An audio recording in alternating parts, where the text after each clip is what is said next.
I grew up in a single-parent household. Approximately 80% of the households in Woodlawn, Englewood are single-parent households. About 30% of the households are in poverty as a result of my mom, who was uneducated. She did a welfare to work program. Once she was able to get training on how to get a job and how to work, our life really turned around as a family. The community center is doing the same thing. I think it's going to be a game changer. Just within our construction cohort alone, we've already graduated 200 people, many of them formerly incarcerated individuals. We currently have a cohort right now where we have about 200 people waiting to get into the cohort and doing construction training. Statistics show that in the first year, 17% of individuals released return back to incarceration, and within the first 3 years, approximately 47% return back to incarceration. So our work in terms of reentry is exceedingly important. Come from the west side of Chicago. I was raised by my grandmother. I was adopted. I ain't had no father figures in my life. I went straight into drug dealing right after high school. Like literally the day after my graduation, I went to jail. Didn't learn my lesson, went right back to jail. That ultimately led me down a dark road where I served a sentence of 15 years in prison. And I've been through a lot with prison, missing out on my kid life. If it wasn't for Pastor, I'd probably be in the streets right now selling drugs.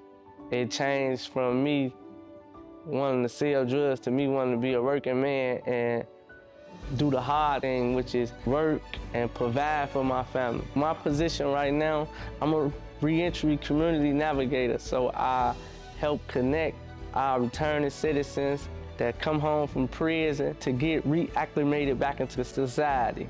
I take that on with pride, and I love it. Parts of Chicago have struggled for years with food deserts, entire neighborhoods without fresh grocery stores. A new report shows living in a food desert can literally take years off of a person's life. We've had more than 10 meetings to inform the community about what we would like to do and their participation as to what they would like to see in the center. This is both of our neighborhood. We both came up or raised our children in this neighborhood. I'm here for a reason at Project H.O.O.D. Never in a million years did I think I would work at a violence prevention organization. I'm not in the streets, but the people that walk through these doors, they come looking for help. And if it's nothing but a conversation, I believe we make a difference here. I'm excited for this center. It's not just for younger kids or older people. We really need it for this generation. They're gonna be our leaders.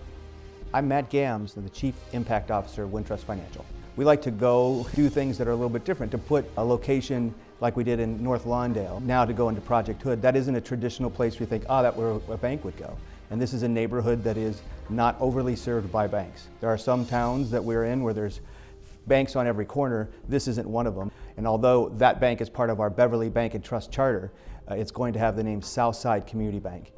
The reason it's important to me, I don't live in this neighborhood. This is not the place that I call home.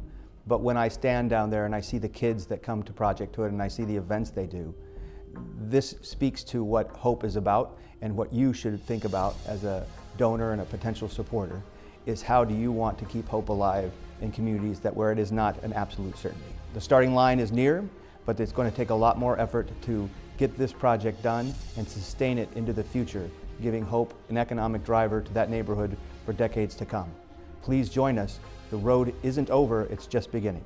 Project H.O.O.D. is doing so much good in Woodlawn. The center will help illustrate all of the great programming that is going on. It is really a beacon of hope.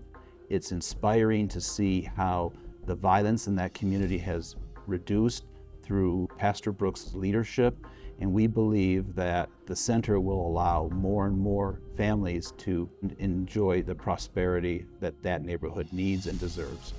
We are hoping that the Leadership and Economic Opportunity Center provides people in Woodlawn and across the south sides of Chicago a beacon of hope where youth, families, and the community can gather and find hope and inspiration and opportunities to improve their lives.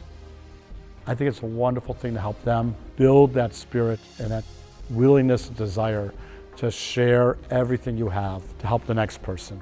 That's the mission of Pastor Brooks, I think, and I think that's the mission of the people who work with him, and those of us who are at the banquet or give money or love to give time and come down here to work. Then the reward is watching these people succeed, watching the smiles on their faces. It's a wonderful thing.